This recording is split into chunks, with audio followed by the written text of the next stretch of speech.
राधे राधे, जय श्री कृष्णा। कैसे हैं आप सभी।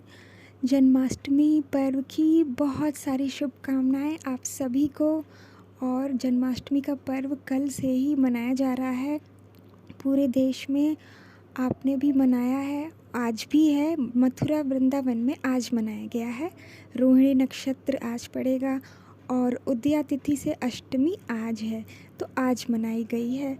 सुबह 7 बजे महाअभिषेक हुआ है और रात्रि को 12 बजे होगा, जब लाला का जन्म होगा। तब शुभ दर्शन होंगे सभी मंदिरों में। और आप सभी धूमधाम से मनाइए, लाला को गीत गाकर सुनाइए, नृत्य करिए, भजन गाइए, प्रेम करिए, प्रभु को प्रेम करिए। वो प्रेम से ही रीझते हैं और समस्त लीलाएं करते हैं प्रेम से। जब आए प्रभु तो पूरे सारे जितने कारागार में सिपाही थे सब सो गए, सभी को निद्रा आ गई। वसुदेव जी को गोकुल जाना था। जब श्री हरि ने कहा कि मुझे गोकुल भी पहुंचाओ, तब ये कारी अंधियारी, कितना सुंदर कल मौसम भी हुआ था जो सदैव होता है। और सभी जानते हैं कि ये पूरा संदेश है भगवान का कि मैं आ रहा हूँ। ये उस क्षण को याद दिलाता है, सदैव स्मरण कराता है। और आप सभी जानते हैं कि यमुना मैया बढ़ती गईं प्रभु के चरण चूमने के लिए, क्योंकि वो उनकी पटरानी है। माता यमुना की पूजा करके, आवाहन करके श्री कृष्ण भगवान की आराधना की जाती है, भक्ति की जाती है। जो भी उसमें स्नान करता है, माता अपनी गोद देती हैं, गोपी भाव देती हैं। गोपी भाव का अर्थ है प्रभु से प्रेम करना। जो प्रेम करेगा वो गोपी है। प्रभु से प्रेम करना ही गोपी भाव है। और जब जब भगवान अपना प्रेम देते हैं, दान करते हैं, तब मनुष्य कृतार्थ हो जाता है, धन्य धन्य हो जाता है भक्ति करके। सारे ताले टूट गए हैं, चमत्कार हो गया है। ये कोई साधारण बालक नहीं है, परमेश्वर सर्वशक्तिमान भगवान श्री कृष्ण है, जिसे सभी लोग साधारण समझ बैठे हैं। जो सदाचारी नहीं हैं उनके लिए तो वो बहुत ही साधारण है, परंतु जो भगवान को मानते हैं, जो भक्ति करते हैं, वो प्रभु के इस चमत्कार को प्रणाम करते हैं, इन लीलाओं को प्रणाम करते हैं। और जब प्रभु आते हैं, उनके आने से पहले योग माया आती हैं। योग माया भगवान की शक्ति है जो उन जिससे वो लीलाएं करते हैं। हम सब संसार में माया के अधीन हैं और प्रभु अपनी लीलाएं योग माया से करते हैं। आज सुबह के ये दर्शन हैं अभिषेक के, आप सब करिए। तो प्रभु लीलाएं करते हैं, उसमें साधारण मनुष्य कुछ भी समझ नहीं पाता है। वही समझ सकता है जो भगवान को माने, उनकी भक्ति करे। और ऐसा सभी मान लेते हैं, क्योंकि अधर्म तो सदैव ही पराजित होता है, धर्म की सदैव विजय होती है। तो जब विजय होगी तब समझ में आ जाएगा कि क्या सत्य है और क्या असत्य। प्रभु आ गए हैं, सारे ताले टूट गए हैं, गोकुल पहुंच गए हैं। सभी बहुत प्रसन्न हैं। सुबह हो रही है, देख रहे हैं कि अरे गोपियाँ आई हैं, देखिए क्या हो गया, ये लाली से लाला कैसे हो गए। लाली हमारी योग माया है। तो पहले माता आती हैं, उनकी शक्ति हैं जो विंध्याचल माता हैं, और माँ जगदम्बा हैं, वही राधा हैं जो शक्ति का स्वरूप हैं। जो संसार में माँ जगदम्बा कार्य करती हैं और माया के अधीन हम सब कार्य करते हैं, और प्रभु योग माया से करते हैं। तो ऐसे ही प्रभु माखन चुरा रहे हैं हमारे कन्हैया। अब लाला माखन चुरा रहे हैं तो गोपी ने पकड़ लिया है रंगे हाथ। आज हाथ रंगे हाथ पकड़ लिया है कि आज मैं यशोदा मैया से कहूँगी कि ये लाला को रंगे हाथ पकड़ा है और ये माखन चुरा रहा था। ले जाती हैं हाथ पकड़ के। लाला भी चल रहे हैं, जा रहे हैं, घूंघट लिया है उन्होंने पूरे हाथ तक का। उनको कुछ दिख तो रहा नहीं है, बस जा रही हैं, पीछे लाला को पकड़ी हैं। लाला भी जा रहे हैं और यशोदा मैया के पास ले जाती हैं, खड़ा कर देती हैं। देख लो यशोदा मैया, आज मैंने रंगे हाथों पकड़ा है कन्हैया को। तो वो बहुत हंसती है पहले देख तो ले, तूने पकड़ा किसको है? तू देख, तू घूंघट तो हटा, कैसी बातें करती है। मेरा खाना तो मेरे पास है, तू सब झूठ झूठ बोलती हैं सब। सदैव उसकी जो है आलोचना करती हैं, उलाहना लेकर आती हैं। तो जैसे ही गोपी हटाती है अपना घूंघट, तो देखती है अरे ये तो उसी का पति है। तो घूंघट को वापस ओढ़ लेती है और उल्टे पाँव वापस लौट जाती है। और कहते हैं कान्हा, मेरे कानू कहते हैं अरे मैया सब झूठ झूठ बोलती है, मैंने कुछ भी नहीं किया है, कितने भोले हैं।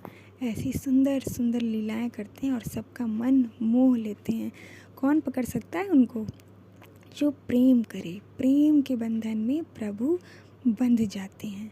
और अहंकार रहे, किसी बात का द्वेष रहे, तब उससे दूर दूर रहते हैं, क्योंकि ये सब माया के अधीन है। क्रोध रहेगा तो प्रभु नहीं आएंगे, ये सब माया है। जब ये माया समाप्त होगी, प्रभु कृपा करते हैं। जब आप भक्ति करेंगे, उनकी पूजा करेंगे, आराधना करेंगे, समस्त कर्मों को प्रभु को समर्पित करते जाएंगे, तो भगवान कृपा करते हैं। आपकी भक्ति देखकर आपकी सहायता करते हैं। वैसे तो सभी मानते हैं भगवान को। अब धन को मानते हैं, धन के लिए कर्म करते हैं, अर्जित करते हैं, तो धन भगवान का। भोजन करते हैं, तो भोजन सृष्टि में है, प्रकृति ने दिया है, तो भोजन भगवान का। तो सीधे सीधे न माने, परंतु मानते अवश्य हैं कि ये मिला है, ये भोजन है, परंतु वो जानते नहीं हैं कि यही भगवान है, क्योंकि भगवान ने दिया है। इसलिए सभी मानते हैं भगवान को, परंतु जानते नहीं हैं। अब न जानने के बहुत सारे रहस्य हैं, कारण हैं। ये सुंदर दर्शन करिए। आज पगड़ी धारण की है, पगड़ी बार बार इधर उधर हो रही थी, उसके बाद टिक गई कि चलो यही टिकाएंगे तो टिकेगी, नहीं तो इधर गिरेगी उधर गिरेगी। अच्छे से टिक गई थी, क्योंकि ये देखिए बिल्कुल भी एकदम सीधे हैं और वो पगड़ी गोल है, तो फिर उसको पहनाने में थोड़े साथ दिया है तो सभी मानते हैं भगवान को, नहीं मानेंगे तो रह भी नहीं सकते हैं। सीधी सीधी बात यही है कि कोई ये जान ले कि प्राण जो है वही भगवान है, तो सभी मान लेंगे। तो फिर संसार का क्या अर्थ है? तो कुछ अंधेरा, कुछ प्रकाश, दोनों मिलाकर ये सृष्टि बनी है, संसार बना है। अच्छा भी है, बुरा भी है। प्रकाश होगा तभी अंधकार है, दिन है, रात है। ये सुंदरता है प्रकृति की। अब श्री कृष्ण भगवान का जन्म चंद्रवंश में हुआ। क्यों हुआ?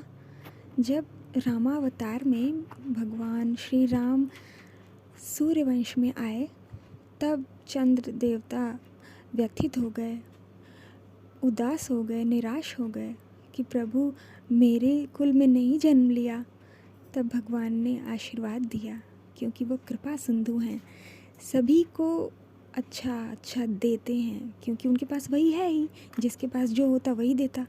जब आपके पास केवल मिठाई रहेगी तो आप मिठाई देंगे, केवल तीखा रहेगा तो तीखा देंगे। सब मिला जुला कर हमारे पास है, मिश्रण है ये प्रकृति। परंतु भगवान के पास केवल दिव्यता है, केवल कृपा है, आशीर्वाद है, प्रेम है। तो प्रभु ने कहा, जब मैं द्वापर युग में कृष्ण अवतार में आऊँगा, तब तुम्हारे वंश में अवतरित होऊंगा। और इस समय जो त्रेता युग है, उसमें उन्होंने अपना नाम रामचंद्र रख लिया, उनके नाम को धारण कर लिया, जिससे पहचान हो चंद्रदेव की भी, उनको भी सम्मान मिले, प्रेम मिले, जैसा कि वो चाहते थे। और रोहिणी नक्षत्र में चंद्र कुल में जन्म लिया, क्योंकि चंद्र देवता की पत्नी है रोहिणी, और बहुत प्रिय है उनको। तो जब पति आएंगे तो पत्नी भी आएंगी। और इस नक्षत्र में जन्मे बालक अति सुंदर, बलवान, हृष्ट पुष्ट, चंचल और मनमोहक होते हैं। तो हमारे कन्हैया तो हैं ही, समस्त 16 कलाएं हैं इनके पास, जो सबका मन मोह लेती हैं, चाहे कितने भी काले हों, परंतु सबके प्रेमी हैं, सब प्रेम करते हैं, सब दुलार करते हैं। कोई कैसा भी हो, एक बार सामने आ जाए तो उसका हृदय अवश्य पिघल जाता है। ये उनका सौंदर्य है, प्रेम है, कृपा है, जो सभी भक्तों, सभी मनुष्यों पर होती है, सदैव होती है। अब गोकुल पहुंच गए हैं। योग माया जो कन्या थी वो कैसे बदल गई। अब ये तो चमत्कार हो गया है। अब जहाँ कृष्ण हो वहाँ चमत्कार तो होगा ही। पहुँच गई हैं जब दुराचारी के पास, तब उसने जैसे सभी को मार दिया, सातों बालकों को मार दिया और जितने भी गोकुल में थे सभी का दमन कर दिया। तो माता ने चेतावनी दी और कहा, क्या तू क्या मारेगा, आकाश मंडल में चली गई, अब क्या मारेंगे। तेरे मारने वाला तो पहले ही जन्म ले चुका है और अब तू नहीं बच सकता।